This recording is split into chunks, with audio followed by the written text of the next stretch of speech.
السلام علیکم ورحمۃ اللہ وبرکاتہ۔ آج ہم سیرت و حالات کے باب میں سیدنا عمر فاروق اعظم رضی اللہ تعالی عنہ کے بارے میں سوالات و جوابات کریں گے۔ شروع کرتے ہیں، بسم اللہ الرحمن الرحیم۔ سوال: کس صحابی کی رائے کے موافق قرآن پاک کی کئی آیتیں نازل ہوئیں؟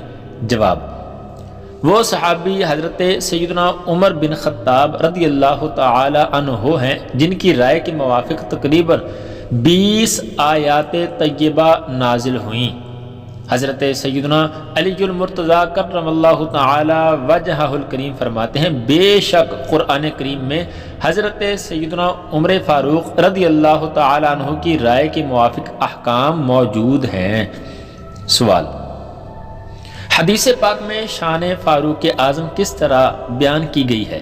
جواب: احادیث طیبہ میں حضرت سیدنا عمر فاروق رضی اللہ تعالی عنہ کے کثیر فضائل وارد ہیں، جن میں ایک عظیم فضیلت حضور نبی کریم رؤوف الرحیم صلی اللہ تعالی علیہ وآلہ وسلم نے یوں بیان فرمائی کہ اگر میرے بعد کوئی نبی ہوتا تو عمر ہوتا۔ سوال: حضرت سیدنا عمر رضی اللہ تعالی عنہ کی کنیت و لقب کیا ہیں اور آپ کب پیدا ہوئے؟ جواب: آپ رضی اللہ تعالی عنہ کی کنیت ابو حفص اور لقب فاروق ہے۔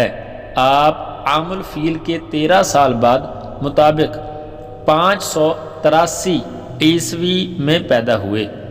سوال: حضرت سیدنا فاروق اعظم رضی اللہ تعالی عنہ کو مراد رسول کیوں کہتے ہیں؟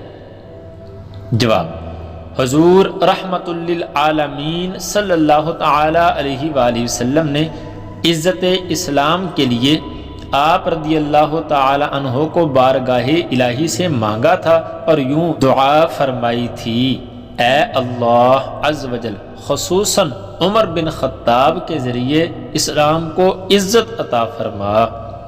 سوال: حضرت سیدنا عمر رضی اللہ تعالی عنہ نے اسلام اور مسلمانوں کو کیسے تقویت پہنچائی؟ جواب: حضرت سیدنا فاروق اعظم رضی اللہ تعالی عنہ کے اسلام لانے کے بعد حضور نبی مکرم شفیع معظم صلی اللہ تعالی علیہ وآلہ وسلم نے مسلمانوں کے ساتھ مل کر حرم مکہ میں علانیہ نماز ادا فرمائی، یوں آپ کے قبول اسلام سے اسلام اور مسلمانوں کو تقویت حاصل ہوئی۔ سوال: حضرت سیدنا عمر رضی اللہ تعالی عنہ کو متمم الاربعین کیوں کہتے ہیں؟ جواب: متمم الاربعین کا مطلب ہے کہ 40 کا عدد پورا کرنے والے، چونکہ حضرت سیدنا عمر فاروق اعظم رضی اللہ تعالی عنہ 40ویں مسلمان تھے، لہٰذا آپ کو اس لقب سے بھی یاد کیا جاتا ہے۔ سوال: سیدنا عمر فاروق رضی اللہ تعالی عنہ خلیفہ کب بنے اور کتنا عرصہ خلیفہ رہے؟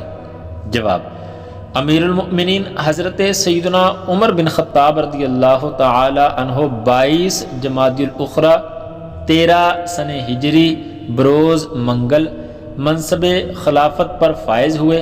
آپ رضی اللہ تعالی عنہ کی خلافت 10 سال 5 ماہ اور 21 دن رہی۔ سوال: سب سے پہلے امیر المؤمنین کس خلیفہ کو کہا گیا؟ جواب: سب سے پہلے حضرت سیدنا عمر فاروق اعظم رضی اللہ تعالی عنہ کو امیر المؤمنین کہا گیا۔ سوال: حضرت سیدنا عمر فاروق رضی اللہ تعالی عنہ رعایا کے ساتھ کیسا برتاؤ فرماتے تھے؟ جواب: آپ رضی اللہ تعالی عنہ کی عادت مبارکہ تھی کہ اپنی رعایا کی ہر وقت خبرگیری فرماتے رہتے۔ آپ رضی اللہ تعالی عنہ رات کے وقت مدینہ منورہ کا دورہ فرماتے، اگر کوئی حاجت مند دکھائی دیتا تو اس کی مدد کرتے۔ سوال: دور فاروقی میں کتنے شہر فتح ہوئے اور کتنی مساجد تعمیر ہوئیں؟ جواب: روضۃ الاحباب میں ہے کہ امیر المؤمنین حضرت سیدنا فاروق اعظم رضی اللہ تعالی عنہ کے دور میں 1036 شہر مع مضافات فتح ہوئے، 4000 مساجد تعمیر ہوئیں۔ سوال: دور فاروقی کی کثیر فتوحات کا اندازہ کس چیز سے لگایا جا سکتا ہے؟ جواب: حضرت سیدنا عمر بن خطاب رضی اللہ تعالی عنہ کے مبارک دور میں مسلمانوں کی کثیر فتوحات کا اندازہ اس بات سے لگایا جا سکتا ہے کہ آپ کے عہد خلافت میں سلطنت اسلامیہ میں 13,09,501 مربع میل کا اضافہ ہوا۔ سوال: حضرت سیدنا عمر رضی اللہ تعالی عنہ کی شہادت کب ہوئی اور آپ کی نماز جنازہ کس نے پڑھائی؟ جواب: نماز فجر میں ابو لؤلؤ فیروز مجوسی کے حملے کے نتیجہ میں 63 سال کی عمر میں یکم محرم الحرام 24 سن ہجری کو حضرت سیدنا عمر بن خطاب رضی اللہ تعالی عنہ کی شہادت ہوئی اور آپ کی نماز جنازہ حضرت سیدنا صہیب رضی اللہ تعالی عنہ نے پڑھائی۔ Hello friends, if you are new, subscribe to this channel and press the bell button so much more. Thank you.